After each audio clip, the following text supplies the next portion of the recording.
Yo! Welcome to Grubby Talk. I took 2 weeks off, y'all. That championship wore me out, so I needed a little break, and now I'm back.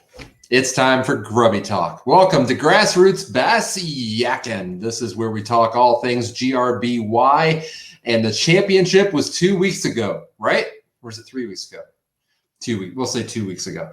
Anyway, I'm Brian Spray, your host. Glad to have you here. So we got quite a bit to talk about. We're going to get right to it. I want to, first of all, let's bring in my guests. And then I'm going to go to the championship Tourney X page, and we're going to talk about the standings and kind of what that looked like. First of all, welcome to the program, the runner-up at the GRBY championship, Mr. Justin Kivett. Hey, Justin.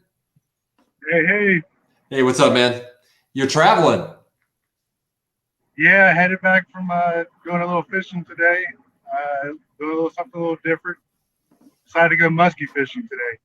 And? So went down to Bass Lake, and it was good. It was good. So you caught some? Yeah, I caught one, 30 inches, 31, 32 inches, something like that. But okay. We have one that broke off at the side of the boat, and then 4 follows. So I think that's a good day when you're muskie fishing. Now, you were in a kayak or a boat? You were in a boat? Today we're in a boat. Yeah, and you're I saying... can't imagine catching a muskie sitting in a kayak. I've seen it done, and I want to try and do it sometime. I really do. I'm sure I'll end up in the water, but I want to try it. I think the guy we're going to talk to in a minute has done it. We'll ask him about that here in a second. But you have a chauffeur today, some guy that it doesn't really, he's not very important, but you might as well introduce him. Who's your chauffeur? What's up? Merlin! MC Hammer in the house. What's up, man? Hey, I know you worked really hard to get on tonight's show, but it's not about you tonight. You okay with that? I always got to be on the show. So you offered to drive Justin tonight. Appreciate that. All right, Justin, put yourself back on. All right. Yeah, kind of nice to just be able to ride for one. Especially if you got to talk on a Grubby Talk show, right? Right. Yep. All right. Hey, let's get our next guest in here. Ladies and gentlemen, he was in the GRBY championship. He fishes out of Illinois. He's kind of important to the world of kayak fishing. Welcome, Duke Weskamp, everybody. Hey, Duke. Hey, what's happening, guys? What's up, man? Good to see you tonight. Good to be with you. Thank you so much for joining us. You're at home in Illinois, right? Correct. No fishing today? No fishing today. We had a video shoot on Lake Michigan yesterday, and we were doing a little salmon and trout fishing. It was brought to a close a little short due to some wind, but the salmon bite up in our area has been just phenomenal all year. So just trying to take advantage as much as possible. Heard you talking a lot about it at the championship a couple of weeks ago. Now, what about muskie fishing? We were just talking with Justin, and he was in a boat today. Have you caught one out of the kayak? Absolutely, yeah. That's it's a lot more difficult out of a kayak for sure. I've actually lost my PB boat side, just how you were saying, you had a big one boat side and didn't get it in. It happens a lot on the kayak. So I had actually a 46 is my biggest out of the kayak currently. But that was still really tough, and I just had a really good hook in him, and he wasn't going anywhere, so. Justin, Duke proves you can do it. 46 out of the kayak. Yeah, I just have a hard time imagining putting one of those in my lap with nowhere to go. Good point. All right, guys, let's talk GRBY championship. Duke, we're going to talk more about you, about Ketch board and all the wonderful stuff you do for the world of kayak fishing and GRBY, especially here in a little bit. But first, you were part of the competition. You fished out of what series, Duke? I fished out of Grubby, Mazonia, with Dave Brook. He's a real good friend of mine, also the captain of our team. And he's, I've been lucky enough to spend time with him in an area that he knows really, really well. And that area is just, made me fall in love with strip line fishing. And I know there's a couple other series in the Grubby, docket that are also strip mine series like bluegrass, which I'm really excited to try to get out there and fish this year as well. But in the Midwest, we don't have as many angling options as a lot of parts of the country. So these strip mines are gems if you get to, and there's no better way to explore strip mines than in a kayak. Hauling a John boat back into a lot of those places is just, I'm too old for it now, and too fat for that matter. Yeah, I totally understand. I get that. That's why I've had to lose a little bit of weight. The back end of my kayak kept sinking more and more with the more weight I put on. So I finally decided it's time to lose a little weight, and I did this summer. So now I can fit. Maybe that's why I did better in this tournament. So Justin, what series did you fish out of? I fished the Sugar Creek series, and as soon as I saw that, I was like, I knew I had to go. I love fishing, the smallest and everything, and it just kind of sets up with what I like to do personally. Had a great time out there, but with that said, White River, I'm ready. Yeah, White River next year. What about that announcement at the championship? Were you excited about that? Oh yeah, most definitely. Now, Duke, have you ever fished out of the? Oh, sorry, I'm cutting you off, Justin. What'd you say? I said I consider that home water. That's where I'm at. 60% of my trips fishing is White River. So. Yep, I fished it every year the last 3 years, and I love it. Duke, have you ever fished White River? I have not, but I've heard enough about it to want to fish it. I think with all the new series that are coming to Grubby, I think there's a lot of places that are super enticing to go fishing. White River is an awesome location. Lake St. Clair, Bluegrass, the locations in Illinois. I know you guys don't know those locations as well, but I know some of you have had the chance to fish Newton, which is a spectacular fishery. It's one of the only spectacular fisheries in Illinois. But Banner Marsh is awesome as well. And I know some of the guys from Crossroads saw St. Chris, which can be tougher, but is also a really cool body of water. So there's a lot of new series that I'm stoked for. I'll be traveling around quite a bit next year with Grubby. Yeah, I'm excited about it too, and I can't wait to talk more about it. We're going to do that during the off season. Talk about what next season is going to look like. We'll try and get all the tournament directors on. So I'm really excited about gearing up for next year, and then I'm hoping Grubby Talk is going to be bigger and better. I'm hoping we're going to have a ton of sponsors back here behind me instead of my wife's teaching stuff. I did try to make it fishified today. I've got a little square bill in the background. I don't know if y'all can see that, but this is my wife's teaching area. So anyway, looking to really make Grubby Talk big time next year, and can't wait. Let's talk about the championship though this year. Okay, I want to look at the Tourney X real quick. So day one, Justin, do you remember what place you were in after day one? This was a 2-day event. Right. I think after day one, I was in 6th place, maybe. Yep. You had 62.5 inches. You were in 6th place. I was in 10th place, which I went in with a plan. I didn't think I'd be competitive. And for the first time all year, I was.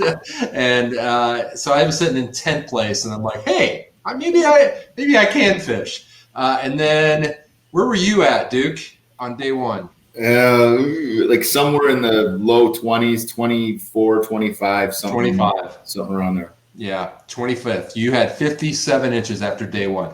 So, and one of the things that we said after day one was if you caught a limit, which I think a little more than half of the 43 guy field did, if you caught a limit, you've got a chance on day two. And that was maybe 30 guys, I think. Yeah, it was. I mean, that even though it was only 56 inches or 54 inches or whatever it was, that was actually a limit. That, as you guys know, that body of water was full of real small bass. And there were a lot of them. And I think a lot of us caught a lot of fish, but it was frustrating. There were so many 9 and 10 inch fish that it got to the point where, on the first day, I'm just like, man, I got like 8 and 9 inch fish here. Like, just give me an 11, give me a 10. Like, I'm calling up with 10 inch fish. It was tough out there. I was in 10th place on day one, and I had 2 fish under 12 inches in my top 5. So I had a limit, and 2 of them were 11 and a quarter inches. I mean, that's what we're talking about. Those were the kind of fish that were being caught. I remember earlier in the day, I was in the top 5. and I had 8-inch fish on my on my limit. So it was a crazy day to see these small fish. Justin, did that surprise you at all?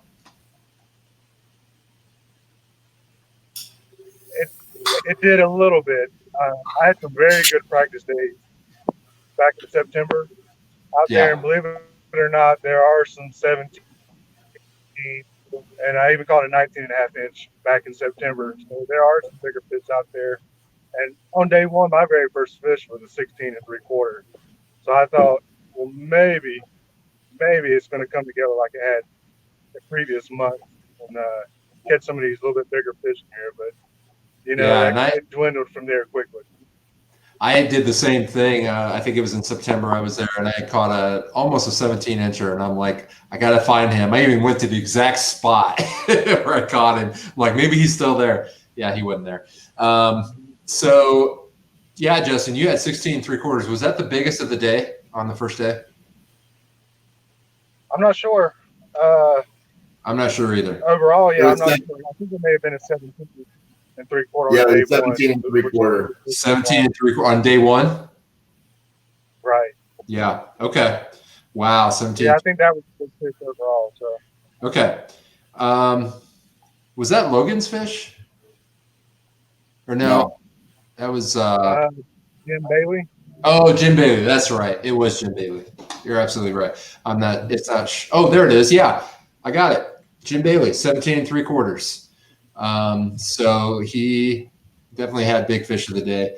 I don't even see where he wrapped up after day one. But anyway, all right. So that was day one. Let's move to day two real quick. So day two, the three of us all got better, which I thought was interesting.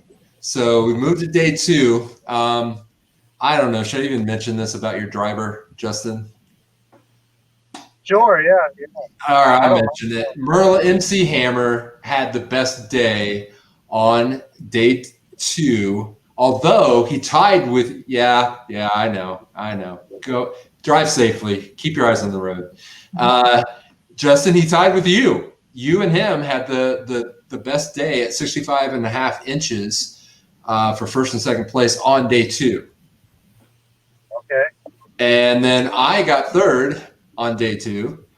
And then where you at, Duke? You got seventh on day two. So the three of us all improved greatly in day two, even though we weren't catching huge fish. Duke, what'd you do different, I wonder? I didn't do anything different, man. I'm such a one-trick pony when water gets cold. I trolled. I trolled the really small bait called a Salmo Hornet 4. The color was yellow, and if you could find the weeds that were in about 8 to 10 feet and just tickle the tops of them, I mean, I caught fish. Really, on the second day, I caught fish. Well, I didn't get on the water till noon, but I caught fish from noon until the end of the tournament. And the first day, I just didn't put anything together. I didn't put the color together because it changed a little bit from that Friday when I pre-fished. I did really well in pre-fishing, and so I had to. I didn't change my color out until about 3 o'clock in the afternoon, and I didn't actually have a limit on Saturday until about 3:30. So wow. And I was trying desperately to catch a fish in that last hour, and I couldn't do it. I had heard you were trolling, so I'll even say I tried it a little bit. I got nothing. Got nothing trolling. So you had it figured out, Duke. All right. So after all was said and done, the overall finishes then, three of us did pretty well. Of course, number one was Brian Sparks. I did invite him to join me tonight. He's got a football thing going on. I'm going to get him on in the next couple of weeks to tell us about everything that he was doing. Justin, you ended up in second place overall, man. And you had 128 inches, second place for the tournament. How'd you feel about it? I got to say this real quick. I was in first early in the morning on day one. And as I'm keep catching these 11 and 12-inch fish, I'm like, I'm going to get caught. I'm going to get caught. And, of course, I did. And I was in that fourth, fifth place, right in the money toward the end of the day. And then all of a sudden, Justin Kivett and Juan Garcia come out of nowhere and bump me out of the money. So what was that like for you? Did you know you had a chance to get up there in the top two? I really did not. And the reason I'm not one to sandbag. So if I catch a fish, I want to get it submitted and uploaded as quick as I can. But we were on I was on Shackamack fishing. I had 4 signal there in a lot of places. So I kept having the first day and the second day. What I did at 2 o'clock is I went over to the cabin and got up as close to it as I could and connected to Wi-Fi and uploaded pictures. And then I'd go back fishing because trying to upload pictures during the day, it just is not happening. Yeah. So, that second day, I had 4 fish that second day at about 15 minutes left to go. Wow. And I pulled up to what I would call my magic tree, which is where all my fish came off the same tree on day 2. I pulled up there, made a cast, and hooked up on one that came off. Then re-rigged, made my second cast to the tree and caught a 14-incher, and that's what moved me from where I was out all the way to second place. It was literally the same tree, same 3-foot circle around inside of this tree that every one of my fish on day 2 came from. Yeah, I don't remember what time of day. In day 1, 3 of my fish came from that same spot. Oh, wow. And I even had shared that spot with John Dennis at J Diz Fishing. And he caught his limit off the same tree as well. Wow. And different sized fish at that. Yeah, I think there was a lot of that. I had a lot of guys around me, and there was a lot of sharing spots, and I mean, there wasn't a ton of space. So yeah, I don't remember what time it was, but I just remember you jumping into that second spot, and that bumped me down to 5th, and then Juan Garcia bumped me out in the top 5. That's all I remember. Yeah, I'm making it all about me. Yeah, all I was doing was cutting a 5.5 or 5-inch 5.5, and putting it on a 16-ounce shaky head so it would be weedless and hopping around like a Ned rig kind of. Yeah. Ned rig was what was working for me too. So I actually was using an actual Ned rig, but a little bit longer TRD. So, all right. So you ended up in second. I ended up 6th overall, 1 spot out of the effing money. Out of the money. And Mr. Weskamp, you ended up in 12th place after being 25th on day 1, 12th place on day 2. Good jump. Yeah, no, not bad. I'm not a bass fisherman, so I'll take anything.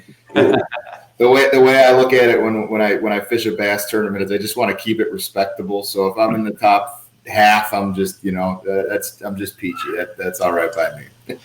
Great. Now for me, where I am kind of claiming some victory, I was 1 spot ahead of MC Hammer and 2 spots ahead of David Brooks. So hey, it was a victory for me. And I'll hear from both those guys later. All right. Hey, Justin, let's kind of wrap up with you. What's the off season going to look like for you? You planning on doing Grubby again next year? I heard you say the White River. Are you going to fish much in the winter? What are your plans? I fish all year long. I do have a BASS tournament coming up here at the end of November that I'm looking forward to down on Lake Chickamauga.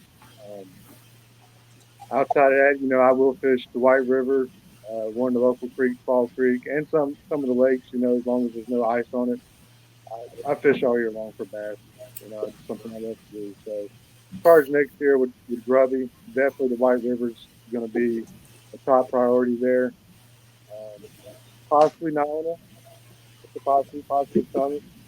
We got to look at the schedule, see how everything turns out with some of the other fishing groups, You fished Naona up there with me 2 or 3 times, didn't you? Just that one time. I went up there because I like that lake a lot, and it's always a lot of fun.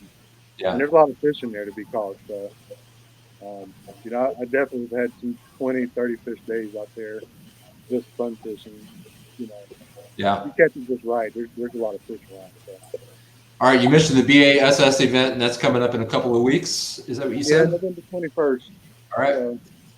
We'll be getting ready for that. Go down there and make the best run at it as I can. So hoping to get a top 20. Would love to get over to like the Bass Master Classic stage and fish down in Texas come March next year with the kayak racing.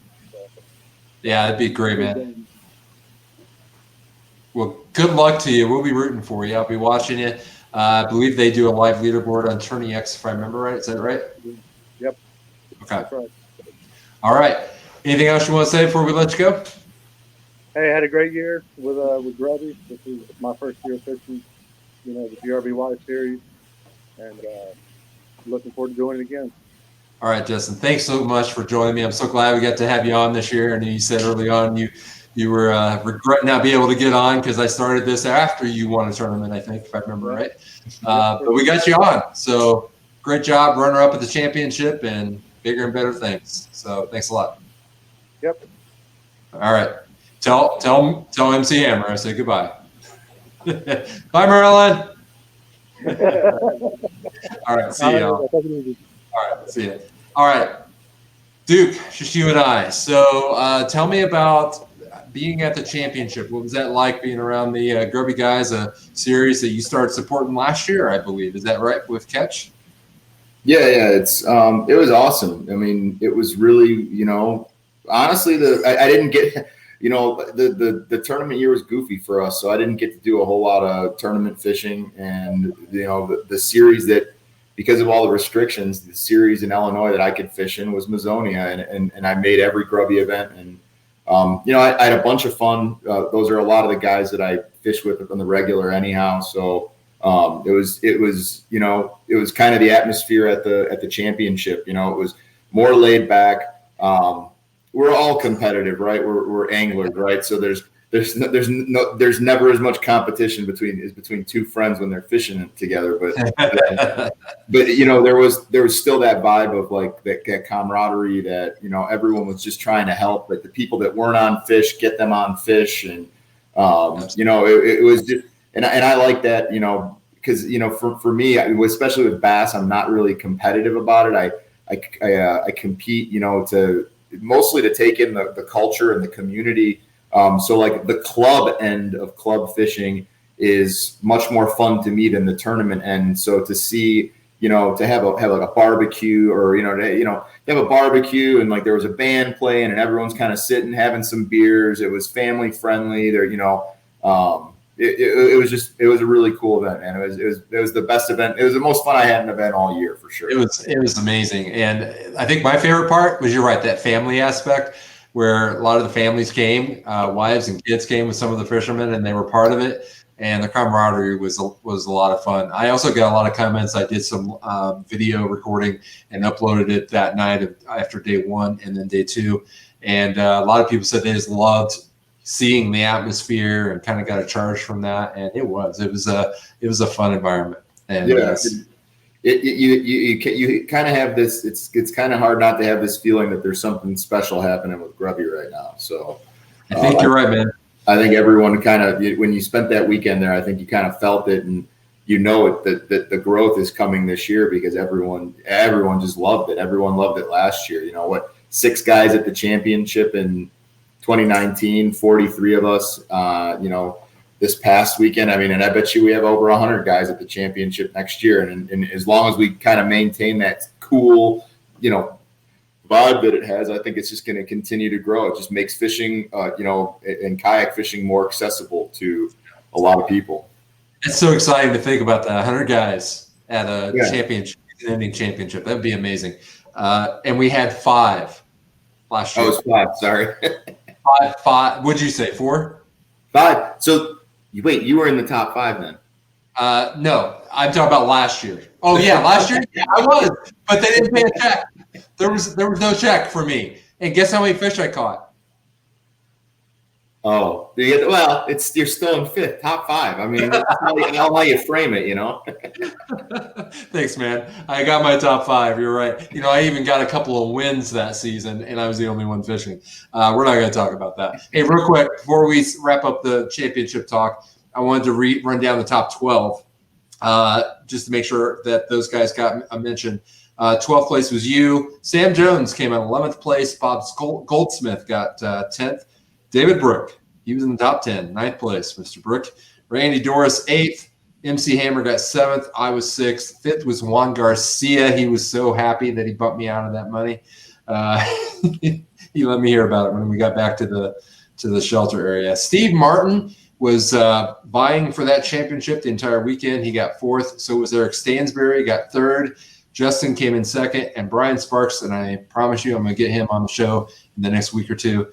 And he came in 1st place and led both days and won by 2 1/4 inches. He had 130.25. Justin had 128. So that's how the championship wrapped up. Okay, Duke, I'm trying not to keep you too long, but can you just tell us a little bit about Ketch real quick? Everybody knows you've created the. Did you invent the Ketch board? Did you create it? Tell us a little bit about the Ketch device for those especially that know nothing about it, that are brand new to kayak fishing, and maybe a little bit about your company in general. We just built a better mousetrap, It was and it wasn't intentional. This was never meant to be a business. It was more of an excuse to go fishing, and we thought it was an easy product. We thought it was an easy product to redesign, given what was what was currently on the market. I'm a machinist. That's my background. I'm an automation engineer. So, okay. When you look at a bump board from with behind these eyes, it's a really simple product. And my business partner and I, we fish tournaments all the time, muskie tournaments, and we spent a lot of time on the water. And as we both had growing families, it started to get harder and harder. And so our thought was just, hey, let's have a business that requires us to tournament fish. And so we started building muskie boards. And then I found out, I'd always fished out of a kayak, but I'd found out that there were CPR tournaments going on in the kayak world. Muskie has always been CPR. You always have taken a picture of a muskie on a bump board. I didn't know that. They started CPR in the 1960s. Mostly just because it's impractical to throw a muskie in a live well, or at least a muskie that you want to weigh at a tournament in a live well. Yeah. So for out of necessity, that just became, and it's the same way in kayak fishing. If we had live wells on our kayaks, I firmly believe we'd still be doing it by weight, but we don't. So we have a space restriction, and so the bump board ends up being a good solution. And when I looked into what they were doing as far as the devices that they were using in these kayak tournaments, it was predominantly a product called the hog trough. Mm-hmm. And I still can't find anybody that'll say anything good about them other than they're cheap. They break, and you have to draw the lines on them with a Sharpie marker. And then there's, people have been known to bend them. There's a lot of undesirable traits with that product. And so we actually, that was when we started, we kind of reconfigured the board that we were selling to walleye anglers and put a cradle on it as a better option for the kayak tournaments. And I was doing that for about 6 months and, fishing events and learning the culture. And sooner or later I got introduced to Chad Hoover. And then that was just kind of when it took off. He was like, man, I've been looking for this for years, and this is awesome. And he was excited and approved it. And, the rest is history. When he approved it and they announced it at the 10 that year, that was basically when I stopped being an automation engineer and started running a fishing company. So do you do this full time? Is this your 100% your full-time gig now? How many employees do you have? We have, between part-time and full-time, we got about 20 people. Oh, wow. Bigger than I thought.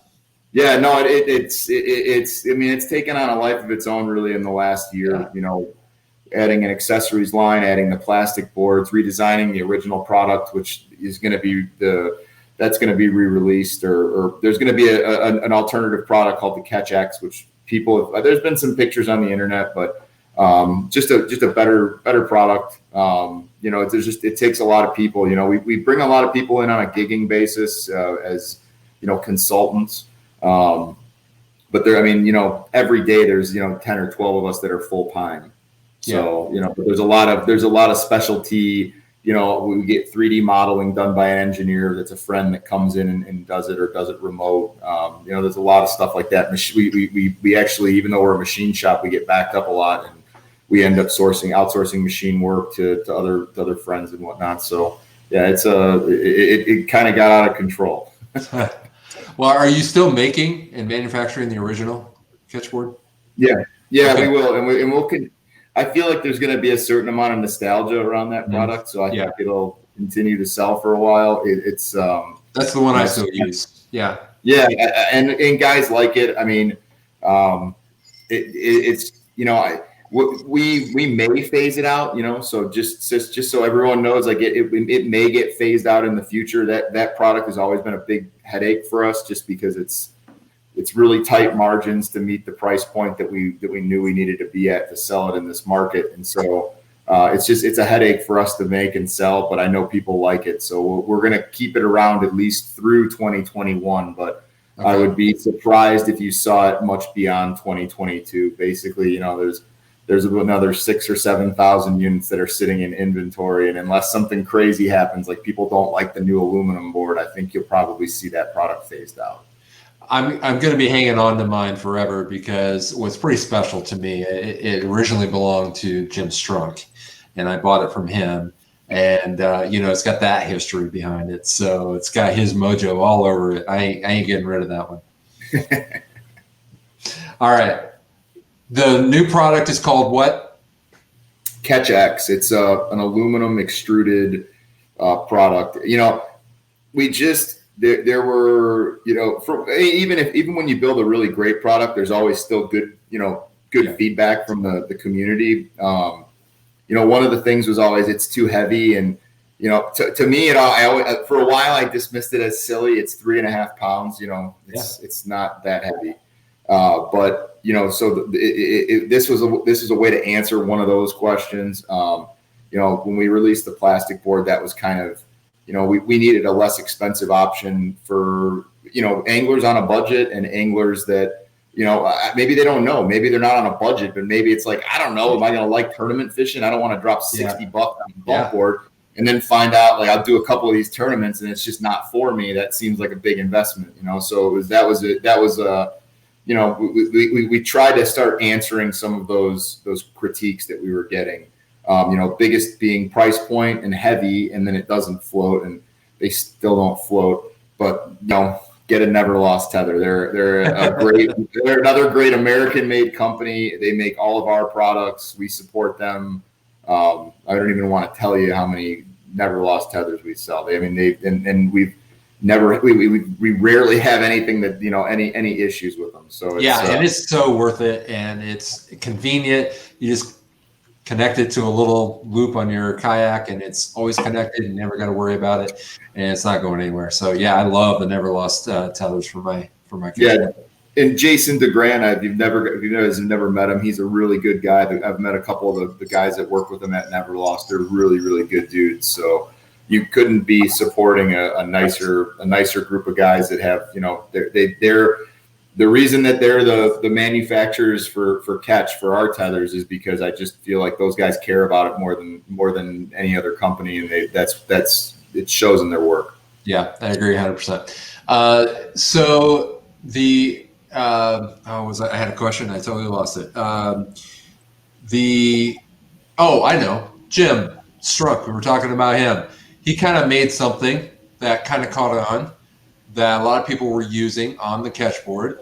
And then tell us how that whole thing evolved and what you got now. That started with, Jim and I have been friends since before he was Flip It designer and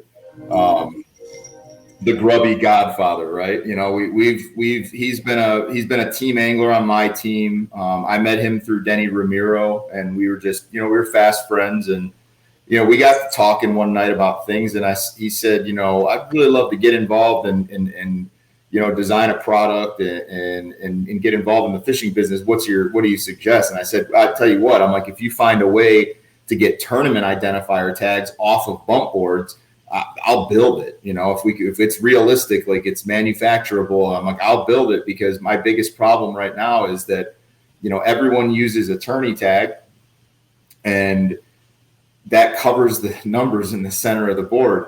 Yeah. So that's another that ends up being something that we get blamed for a lot. Why are the numbers in the center of the board? And it's like, well, you're using the device that covers the numbers. I mean, sorry. So that was frustrating things where you catch this critique and it's like, I don't know what to tell you. It's because of an accessory that you're using. We don't manufacture it, and you're putting it around the bump board, but you're blaming it on me for putting my numbers there. So, you're responsible for the whole thing. Come on, Duke. You'd be surprised what I get blamed for. It's just like being married. You're married to a bunch of kayak anglers, and they're I told Jim, that's what I'm that fills a need. I'm gonna just get the tournament identifier off, and I hadn't thought of it I had thought about a hinge, and then I had never thought about making it out of aluminum. I'd never thought of an aluminum hinge. I had thought of plastic, and I was like, that seems like something that's gonna break, especially when it's attached to a 3.5 pound board. It seems like not a good idea. And he came up with it. And then the really genius part of it was, and I think it might have almost been an unintended benefit, was that if you take the hinge a little bit off axis, it gets stiff. So you can actually check it for glare, and you can adjust your tournament identifier for glare. So you don't have to sit there repositioning your boat until the sun gets in a direction where you can take the picture. That's what I love. I don't know. Yeah, I mean, and that's just a huge time saver, because that's something that I've done a bunch of times. I have to bump the fish in my lap. I don't ever put them on the floor. A lot of times I fish out of, almost all the Grubby events except the championship, I fish out of a Bonafide EX 123. So for me, having to position the boat with bump board sitting on your knees right there, it's just it's pain, so. It keeps the fish out of the water too long. So, for me, that was a really great benefit of the product. And we were all set to release it just after the Grubby Championship. And then I got back on Monday to find out that all of our first shift guys went out fishing that weekend together, and one of their buddies was COVID positive. Mm-hmm. So our whole world got turned upside down for about 9 days there. None of our guys were positive. So don't worry if you're board shipped a couple weeks ago. No one that was COVID positive handled their bump board. Those guys took some time off, did all the testing, and came back. So we're hoping to have actually to flip it out. It should be later this week. I'm hoping Thursday or Friday we should be able to release that product. And I'm sure you've been using it somewhat. For sure. You're happy with the final product that's come out with the flip it? For sure, yeah. I'm very happy with it. I was happy with the original. I was happy with the original design that Jim made. Actually, I thought that was a great design. We had the ability to kind of retool it so it was more removable. Because Denny Ramiro, who's my business partner over at OTWI, actually designed a Ketch board holder. Right after the release, he designed it, and people were buying them. But he was doing budget production in his basement and 3D printing them, and so they were brittle and they broke. And we eventually kind of redesigned it. The holder's actually going to come out right around the same time as the ID holder, but it works on that same geometry that grabs the board. So you can take that same geometry on the flip it, and now you can bolt it, or you can screw it into your milk crate, and then that stores your board. Or you can screw, you can screw it into one of those Hobie plates, or I don't know how people use them. That's the crazy thing about the kayak market is everyone there's a very DIY, base. They want to build their own products and mount it their own way. But that as a manufacturer, that's what makes it really hard. We've had the holder product ready for 6 months now, and we've been scrutinizing hardware packages because every time we look at it, there's a new way. They're going to be too long if it's used with this product, and it's something that we've mulled over so much. So, is there a date set yet for the release? No. Actually, Denny just got a bunch of the. He's approved the design, but I just want him to feel it out for another week or two, and then we have them built, and we have the hardware packages already built. So it's just a matter of I'm just being cautious and delaying that one a little bit. I just want him to be happy with it because it's ultimately his design. So here's a great testament to the flip it. Austin Killian saying that the Flip It's an awesome product. Before I got one at the championship, I had to lay my tourney tag on the board, and the wind blew it off into the water multiple times. Don't have to worry about that anymore. Thanks, Duke. Thanks, Jim. Yeah, I was going to say, Jim's the one that saw the need and got it met, right? Yeah. No, that was awesome. I do want to mention you provided Flip-Its to everyone at the championship, and that was amazing to get one of those. Thank you, Duke, for doing that. No worries, man. I try to do whatever I can to support Grubby. All right, so talk about that. Why are you involved in Grubby? How long have you been involved, and what are your plans for staying involved in Grubby? Well, we're upping our involvement next year, and I mean, I'm just ecstatic about it. I think it fits a lot of needs and for a lot of different people. I think, there needs to be something that is less travel and it's less expensive to compete in. There need to be local kayak clubs. There's enough of us now that we need to localize a little bit, just so, it's just a drag to have to fish, for a regional event, 3-4 hours, 5 hours sometimes. As with a Grubby event, Mazzonia is 45 minutes from my house. I don't have to get a hotel room. I don't have to drive someplace that I don't know the boat ramp or whatever. And I still get to compete against the local guys that I want to compete against and have fun with it, And so that's what resonated with me. But I also think it resonates with, I spend a lot of time with these super competitive types, Dusty and Kurt Smith and Cody Milton, Jody Queen, all these guys that are on our team. And, a lot of them have expressed, like, I really wish I was still involved fishing with a local club, but, now I'm fishing the Hobie Bass Open Series or KBF or BASS. And, because of vacation days and, family and budgetary restrictions, I just can't do that. So I think it appeals even to the hardcore guys, where they can have involvement with a local club and not totally move to the national scene. They can still see the guys they've been fishing against for the last 3, 4, 5 years at events and maintain that connection. So I think the Grubby format works for a lot of different types of people, and that's the appealing thing to me. Shout out to Dupuis. I forget. He's yep. I wanted to make sure. Yeah, I want to make sure we mention that. So Corey Dupuis is the dad, and Logan is I think he's 12. Does that sound right? Yeah. No, he's 10. He's 10. The only reason I know that is we saw Dad, shout out to Corey. Yeah. We saw him at the ramp. I tend to not wake up very early in the morning. So on day one, I was launching like 8:30. And I saw Dad feverishly running up the ramp. I'm like, what's up? And he's like, I'm fishing with my son. Hey, he forgot the cell phone. And so he's running up to go get the cell phone. And I said, oh, is he getting one? And he actually caught that. He caught a 16-inch fish, which was one of the bigger fish of the tournament, And so Dad's running up and getting the cell phone and stuff. But so Logan fished my series. So I think I'm responsible for introducing him to the world of kayak fishing. Not his dad. I think it's me. You're gonna take the credit there. I am. I'm gonna take the credit. And Logan in the championship finished, because he did really well. He caught that big fish you mentioned. He finished in 20th place out of 43 guys, 10 years old. Yeah. Then we flash to, was this yesterday? Yeah, the American Kayak Classic, right? Yeah. He goes to that, and where'd he end up? 13th?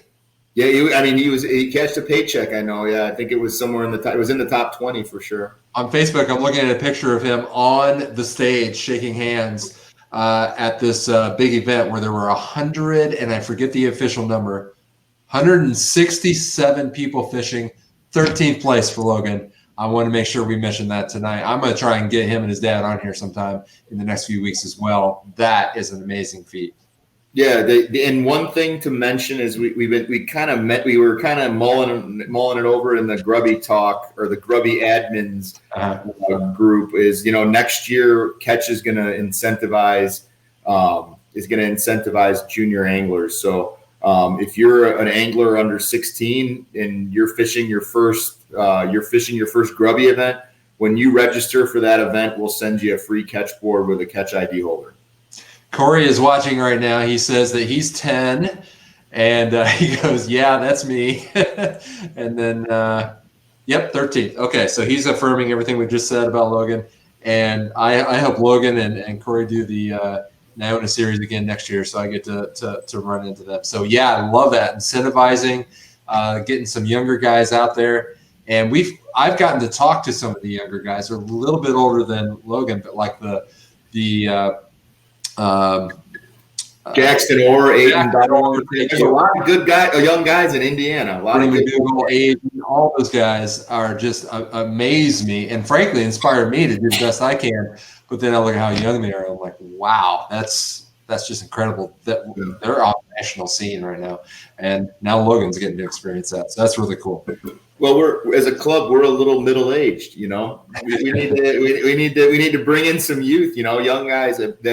I think that's the death of a lot of sports and pastimes and clubs, and is if you don't invest in the next generation, all of a sudden it's too late. We're all old and too old to do anything, you know. It's kind of why I gave up being a tournament director next year and just focus on Grubby Talk. I'm a little bit better at the talking than I am the fishing.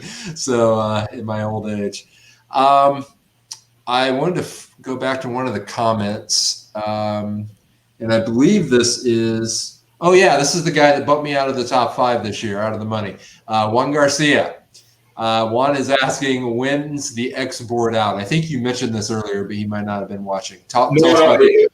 I didn't mention it. It all depends. The truth is we have a limited release of about 1,000 units, and we're waiting for the last 250. I think it's the blue 32-inch. So we'll have it available in the first 2 colors, which will be red and blue, and that should be. I'm hoping to have them this week. We'll put them on sale right as soon as I have them in hand, but I never trust a vendor to deliver on time, so I'm not going to tell you a date until I got them sitting on my shop floor. Can I just say that one of the biggest comments I hear about your products are the color choices and the different colors that you do and how really cool those colors are. I agree. I love the colors that you do the boards in. Talk about that a minute. You'd never think of it with the demographic it is. You know, here's like this outdoor activity, you know, manly men. We go fishing and hunt, shoot guns. But I want it in purple. You know, and that's it. But that's, I mean, you know, it is. I think you know, if you care a lot about your pastime, it's like that self-expression. Like, oh, I want mine to be the color that I like. You know, there's guys like me who don't care. Like, a fishing product is a fishing product. If I like it, I like it. It doesn't need to be a certain color for me. But there's a lot of people. I mean, you know, the real manufacturers wouldn't spend time putting fancy, you know, deep blue and orange, burnt orange, anodized knobs and on stuff if people didn't like it, you know. So yeah. because there was, you know, we had met our volume requirements to do, you know, when we were just 2 colors. Originally it was just red and black. Once we met our volume restrictions, you know, we added as many colors as we could, and now it's just a point where, you know, we'll have our, you know, standard colors and 1 special color at a time, but otherwise it becomes kind of an inventory nightmare. Juan, I don't want you to make this happen for him because I'm still pretty bitter about not being in the money. Juan Garcia says, I want number 1 of the Blue X board. That's probably already taken, isn't it? Serial number 1. They're not serialized, actually. That's a change from the original product. There was a lot of technology built into that little QR code, but no one used it, and so it was just an unnecessary expense. Yeah. So, well, I mean, Juan, you saw a blue one given away at the there's already probably a dozen of them or so out there. You know, I sent some to Steve Owens with Bass and AJ at Hobie Bass Open Series, and Chad Hoover's had some to test out, and various of our guys have been testing them. So there's quite a few boards out there already. So I think my favorite video was of Chad standing on one of the boards. Didn't he do that recently? Yeah, he stood on one of the plastic boards. So. Yeah, and it didn't break. Juan, I think we're probably going to do a giveaway and give away the first red board this week. I know that doesn't help you with blue, but if you're just like trying to have that first of the first, we'll do some sort of contest or something, and we'll end up giving that product away. We actually gave away the first carbonate board. Okay, and we just pay attention to that on Facebook. Yeah, it's just on our Facebook stuff. Okay, so make sure you go to. Is it Ketch? Just go to Ketch, or is it Ketch? I think that it's like at Ketch USA, but it's Ketch Products Incorporated is the full thing. All right, so I want to wrap up with. I've really kept you long tonight, Duke, and I appreciate your time. It's one of my favorite things to do and talk about, and having you on is such an honor. I really appreciate it, and being able to talk to you at the championship was a lot of fun, and kind of dream about what this and Grubby Talk and everything can be next year. So Brian Sparks says, well, it's going to go to Brock Howell then. Damn. He's already won a bump board. He already won one in one of our contests. He's ineligible. He's ineligible. We're taking him out right now. I won't even send him one. Screw that. I don't like that guy that much. Pull his name. It's like, nope. Rip it up. Oh, Brock. We love you, man. Okay, so yeah, Juan is now saying I'll take a number one, red or blue. Okay. So real quick, tell us about Ketch Outdoors. You were talking about how you were shooting on was it Lake Michigan yesterday? Yeah. Tell us what that's all about. Why do you do that? What is it you're trying to prove with all these videos that you do at the GRBY Championship? Why do you do all that? That's a lot of work. Part of it was, angler support and to support trails and stuff. It was something that we could do, a little more on my background is I did have a video production business in my early 20s. We primarily videotaped. We did bands and we did a lot of corporate like training videos and like really uninteresting stuff. But as the technology got so cheap, we just kind of decided, well, we need to do this. We should show people, first of all, the culture is extremely interesting, so we should show people this. Second is it can be a totally valid marketing tool for my company. And third is I just think there's a lot of people self-shooting, and no offense to all the self-shooters. There's a lot of people that have YouTube channels that are really popular and people love watching that.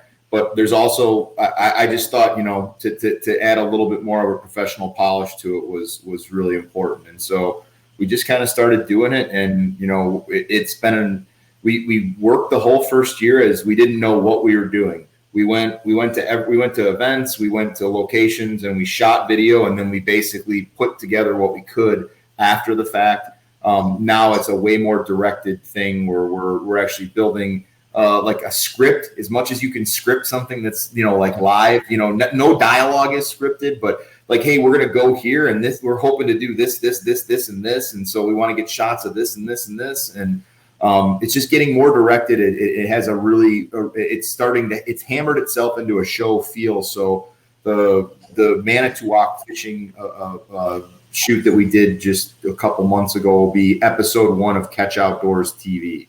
And it's going to be just every trip's going to be an episode, and we're not limiting ourselves by 3 minutes does well on social media, or 22 minutes does well on television. No, it's going to be whatever we whatever we get, and I think probably the Grubby shoot that we did will end up as an episode of Ketch Outdoors TV as well, and with Grubby especially, it's I just want to show what it was all about. I want to show that because a year where everybody had the new Hobie Bass Open series and bass was new, and there was a KBF Redfish series, and there was all this new stuff, and Grubby still grew like crazy. And there's a lot of people that don't know what it is, and when they hear about it, they're instantly like, "Oh yeah, I do that." Yeah. So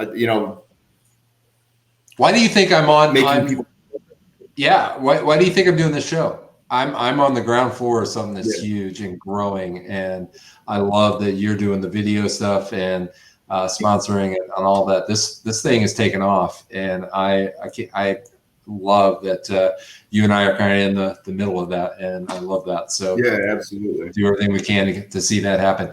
Adam Cartwright said, "When could we see the Grubby Championship video drop?" You just mentioned that's probably going to be an episode. How do we see that? It'll be a couple weeks for sure.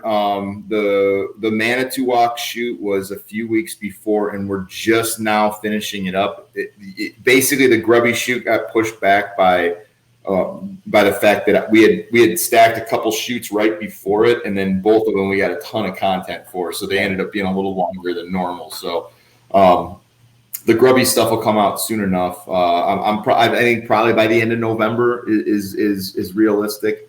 And then we're all right. Right now, we're just traveling as much as we can to stack as much footage in the can to have stuff for the winter. We'll be down in Tennessee at Lake Chickamauga for the bass event. We'll be working with Scott Butcher and working with some top pros down there and shooting with them. We'll be out in Arkansas doing brown trout. And I just talked to Jesse O'Neill out of South Carolina about going down and catching some big blue cats in December. So we've got a bunch of good shoots kind of lined up and ready to go. That's awesome. How do we watch those as they come out? We put them on Facebook and on YouTube. Select footage ends up on Midwest Outdoors, which is a television program. I don't think we'll be doing that beyond 2020, just because we want more freedom. So the best way to catch it is social media. You won't miss it.